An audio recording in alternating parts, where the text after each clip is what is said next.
Estamos de volta com o programa Espaço Aberto, hoje conhecendo o trabalho dos embaixadores da prevenção. Estão aqui no estúdio com a gente o Youssef Zaiden Filho, ele que é o presidente da entidade, e a Sandra Maria Saad, que é a fundadora do trabalho. A gente conversou no primeiro bloco que o objetivo do Embaixadores não é só lidar com a questão das drogas, mas com tudo aquilo que pode prejudicar o ser humano ao longo do tempo, mas a gente também abriu falando de uma experiência sua, né, Sandra, com o Padre Haroldo e toda a questão das drogas. Saiu um levantamento do programa de prevenção de drogas da cidade, mais ou menos no meio do ano, que diz que 40% dos usuários de drogas em Campinas são mulheres. Esse dado é preocupante? Muito preocupante. Realmente, né, eu há 10 anos apresento um programa na TV que eu falo sobre dependência química e é impressionante a quantidade de mulheres que começaram a fazer uso, né? E se você me perguntar por quê, o que eu acho, Rafaela, é o que todo mundo acha, né? A sociedade, de uma certa maneira, ela se depredou muito. Tem muito mais informação e muito mais oferta das drogas. Então, se tem mais oferta, provavelmente vai ter mais gente usando. Né? O negócio é como você está internamente para conseguir falar não para aquele negócio. Quando a gente fala de 40% de usuários de drogas numa cidade como Campinas serem mulheres, a gente está falando de mulheres que vivem em situação de vulnerabilidade, mulheres de rua, moradoras de rua, mulheres de baixa renda, mulheres sem estrutura nenhuma, ou a gente está falando de mulheres que têm uma situação financeira razoável, mães de família. De que realidade a gente está falando quando a gente fala de 40% de uma população de mulheres usando droga? Na realidade, não atinge o geral. Atinge o geral, atinge o geral. Por coincidência, no programa que eu apresento, nunca entrevistei mulher de classe alta que faça uso de drogas. Não consegui ainda, até uma boa pauta. Mas eu tenho entrevistado muito menina de rua, que inclusive assim está na terceira, quarta gestação e continua usando droga e continua ficando grávida, né? E esses até dias atrás eu entrevistei uma menina de 14 anos. E ela disse que em todas as relações que ela teve, que ela já estava no terceiro filho, ela estava sob efeito das drogas. Então o que fica claro é que se a mulher faz uso de drogas, o estrago parece que é maior. Porque ela engravida e ela está sob uma vulnerabilidade talvez muito mais forte do que o homem. E a gente está falando de uma criança que vai nascer já com problemas com certeza. Por causa do efeito desse com certeza. uso, né? Se você come chocolate na gravidez e o teu filho pode ter cólica, imagina se você usa crack, né? O problema é muito mais sério, inclusive na hora da cesárea, porque essa criança provavelmente ela já nasce com abstinência, né? Ela já nasce com um problema. Esse mesmo levantamento do Programa de Prevenção de Drogas de Campinas diz que a média de atendimentos de 2013 na instituição Padre Haroldo, que a gente citou, por exemplo, era de 10 mulheres por mês. E hoje, já nesse ano, dobrou para 22. Quando você esteve presente ali na instituição há 15 anos atrás, você via mulheres dependentes de drogas? Sim, já naquela época? Já naquela época já tinha, que tem o programa da Casa de Guadalupe e a Casa São José. A Casa de Guadalupe cuida só de mulheres? Só de mulheres, e o São José é só de homens. E tinha muitas mulheres, sempre teve, né? Mas, olha, é um dado impressionante, né? Se você for ver, já faz 4 anos que eu parei de entender dos vícios para começar a entender das virtudes e realmente o salto é muito alto, né? Agora, a gente falou, vocês falam que a ideia é mudar uma linha de pensamento para se evitar chegar na droga, no álcool, enfim, no cigarro, em tudo aquilo que possa prejudicar. A gente pode dizer que o ser humano tem a opção de, em nenhum momento, escolher por essas vias? Ele sempre escolhe. Ele sempre escolhe. Eu sou uma pessoa que está enfrentando um problema muito grave na minha vida. É uma opção escolher as drogas ou tem gente que em nenhum momento fala, não, eu vou enfrentar, eu vou passar por cima disso, ou sempre o primeiro pensamento eu preciso arrumar um jeito de sair, pelo menos esquecer por algum tempo que eu tô com esse problema, e corro para a droga, corro para o álcool, enfim. A gente tem muito isso de querer buscar a solução do problema, né, de alguma maneira.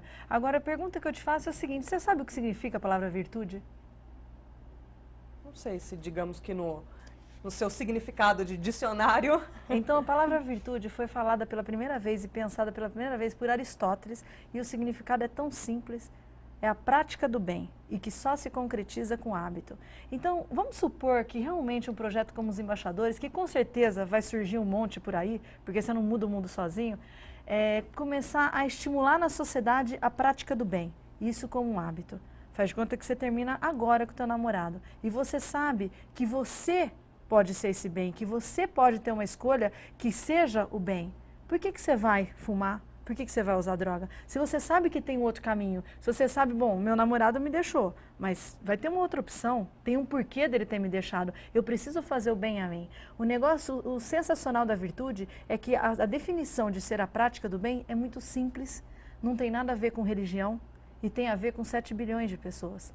Quando você, diante de um problema, faz a opção pelo caminho do bem e não do mal, não tem como dar coisa errada na tua vida. Você pode sempre fazer opção. E a ideia é como estimular a criança desde sempre para que ela entenda que, por exemplo, fazer o bem começa primeiro nela. Não tem esse negócio, ele é tão bonzinho, pena que ele usa droga. Ele é tão bonzinho com quem? Ele tem que ser primeiro com ele, para depois ser com o próximo. Então não adianta você querer mudar o mundo de virtudes se eu não quiser mudar 7 bilhões de coisas em mim primeiro. As minhas debilidades. Quais são os meus vícios? Quando eu conseguir passar pelos meus vícios para atingir as minhas virtudes, daí sim eu posso mudar outro. Essa é a nossa ideia. E, Steph, a gente consegue convencer os adolescentes de pensarem primeiro nas suas virtudes? Porque os adolescentes vivem situações mais complicadas e acabam cedendo algumas circunstâncias para se sentir aceito, para estar no grupo, enfim. E como convencer um adolescente a falar, não, você tem que usar a sua virtude. Para você ser aceito, você tem que ser bom e não usar droga. É fácil convencer um adolescente disso? Olha, no mundo em que nós vivemos não é tão fácil. Por que não é tão fácil? Porque eu acho que a educação ainda precisa melhorar. A educação nossa tradicional, ela é muito ainda apegada a coisas não tão estruturadas com prática. Quando nós usamos a nossa metodologia, que através da prática ela descobre, isso acaba tendo desenvolvimento, ela começa a conhecer a virtude. Então ela vê que é possível. Por exemplo, por que o bullying na escola? As pessoas veem o bullying. Porque as pessoas não têm dentro dela, ela não se valoriza. E quando ela descobre, por exemplo, a virtude da coragem de entender como ela é, de como o mundo é, de que ela tem escolha de não aceitar isso, aí as pessoas começam a entender de forma diferente. E aí você vê que não é tão difícil também. A palavra, eu até não gosto da palavra impossível nem difícil, porque cria grandes obstáculos. Quando você fala é possível, eu diminuo esse obstáculo. Vai ter um caminho a ser percorrido? Vai, lógico. Mas não é difícil e nem impossível. Eu acho que é mais fácil você trabalhar com um adolescente, com um jovem, até com a criança, do que você trabalhar com um adulto que já está acostumado a usar droga. Na questão do adolescente, da criança e até o jovem, né, é muito mais fácil porque eles entendem com mais facilidade. A única coisa que eu vejo hoje que nós precisamos ter atenção é usar a mesma linguagem dele, porque senão vai criar uma distância muito grande entre o que nós queremos falar e o que eles estão entendendo. Esse buraco é o grande problema. Talvez a gente use a questão dos problemas, principalmente esse da droga, como um problema. Se a gente usar isso, como que podemos trazer, qual a solução seria para que esse problema não ocorra? É essa a questão da prevenção. Se eu consigo fazer isso numa linguagem que o jovem entenda, que é exatamente a nossa metodologia, através de fazer ele participar de coisas práticas, fica muito mais fácil, eu tenho certeza que ele vai entender. A gente está falando de adolescentes. E com as crianças, Sandra, existe uma idade ou uma média em que a criança começa a fazer escolhas e que elas chegam e que ela fala, não, agora eu vou optar por ser rebelde, agora eu vou optar por usar droga, agora eu vou optar por experimentar o álcool. Tem uma média em que a psicologia diga que em algum determinado momento começa a formação da fase daquela criança para a adolescência, enfim, e ela comece a tomar partidos e decisões nesse sentido? Por não ser pedagoga nem psicóloga, não vou poder te responder com essa propriedade, mas posso te responder como educadora e como mãe, né? Um dos livros que eu escrevi chama A Escola do Moço no Portão. Com 2 anos de idade, a minha filha Gabriela queria estudar na escola que o Lucas estudava. E essa escola ficava um rapaz pegando as crianças no portão. E ela tinha 2 anos, então você está falando de escolha. E aí ela falou assim, eu vou estudar com o Lucas na escola do portão, mãe, eu quero, me coloca lá, me coloca lá. E um dia eu cheguei cansada do Padre Haroldo, que eu trabalhava lá ainda, e eu falei assim, não, Gabriela, você não vai estudar, você usa fralda. Você faz cocô na fralda e ninguém vai limpar a tua fralda lá. Lá é para acima de 4 anos. Tá entendido, filha? E para de falar nisso. E ela dormiu no carro e chorou e dormiu no carro. E aí no outro dia, às 6 horas da manhã, ela acordou pelada, com a fralda na mão, falando, eu vou estudar com o Lucas. E aí eu cheguei à conclusão, Rafaela, que essa é uma escolha. Com 2 anos de idade, ela já tinha escolhido com determinação e não teimosia, porque ela não insistiu muito. Ela uma vez ela falou, se o meu problema é a fralda, eu não vou mais usar. E vou estudar com o Lucas na Escola do Moço no Portão. Então, assim, sem ser pedagoga e sem ser psicóloga, a mãe de uma criança de 5 anos, eu te digo, as escolhas são desde quando nascem. Se algum pai ou alguma mãe pensa em fazer prevenção a qualquer tipo de coisa, obesidade, cárie, dependência química, e quer começar com 5 anos, demorou. É desde quando ela nasce. É desde a barriga. E a gente demora para entender isso. Eu acho que essa consciência tá caindo na gente aos poucos. Mas as crianças de hoje, elas nascem com uma coisa, um chip a mais, que a gente não sabe o que é. E nesse chip, eu sinto que está incluída uma coisa espiritualizada muito forte. Hoje elas vivem numa geração muito diferente de Michelangelo, que devia ser uma delícia a época de Michelangelo ou a época de sei lá qual outro antigo. Hoje elas vivem sabendo que elas estão numa geração que elas vão ter que mudar o mundo. Elas têm que reverenciar a água a cada momento, porque a água vai acabar. Elas têm que reverenciar a família a cada momento, porque a família está acabando. Elas têm que entender a política de maneira saudável cada segundo, porque a política está acabando. Então, assim, como é que vai continuar vivendo se elas não aprenderem isso? Então, a tua história do paradigma, eu sou apaixonada. A gente criou uma necessidade, a gente criou um mundo de drogas, a gente criou um mundo de corrupção, a gente criou um mundo terrível. E a gente vai conquistar e vai mudar esse mundo terrível. E quando eu olho para os meus filhos, que eu trabalho com embaixadores, eu trabalho mais nessa parte de captar recursos, de envolver empresário, de envolver pessoas que possam me ajudar, mas eu não trabalho com as crianças, porque essa não é a minha grande virtude, estar com elas. Mas ouvindo o Lucas e a Gabriela, é impressionante a sabedoria que eles têm, espiritual. E é isso que a gente quer fazer, porque todas são assim. E se você, mãe e pai, se a gente não atrapalhar, as crianças vão ser o que elas querem. E para o bem. Porque essa coisa de vício e virtude começa a chegar na gente com mais tempo, o vício. Essas crianças são puras, entendeu? Se a gente não atrapalhar, elas vão ser qualquer coisa que elas quiserem. O problema é que a gente atrapalha. A criança, o adolescente quer ser médico e a gente insiste que tem que ser advogado, porque eu tenho um consultório, eu tenho um escritório de advocacia, então meu filho vai ser advogado. Então, não dá, entendeu? Estar próximo dos vícios é muito mais fácil. As crianças estão cercadas de muito peso e muita responsabilidade hoje. A gente vê criança que acorda, vai para a escola, volta, vai para o karatê, volta, vai para o teclado, volta, vai para o inglês, volta. A criança não para, ela nem respira. E às vezes não é uma escolha dela, é uma escolha do pai. Tanto a falta, a gente pode dizer que tanto a falta de cuidado como o excesso de cuidado pode sufocar essa criança ao ponto dela falar, socorro, vou usar droga. Com certeza. Preciso largar essa família louca que está me sufocando. E sabe qual é a sacada, Rafaela? É a gente como pai e mãe conseguir entender isso. Porque é difícil entender. Porque eles são muito espertos. Esses dias eu fiquei impressionada, a Gabriela ela tem 5 anos e ela falou assim, mãe, toda criança tem um sonho. Você sabe qual é o meu? Eu disse, lógico que eu sei. É brincar com as princesas na Disney. Ela olhou para mim e falou assim, não mãe, o meu maior sonho é ser o seu celular. Porque é a única coisa que eu fico o dia inteiro junto. Ai, né? Ai. E aí, Rafaela, se eu não fizer nada com essa informação, se eu, às 5 horas da tarde, não chegar e deixar o celular do lado, eu estou facilitando que a Gabriela goste muito dos vícios.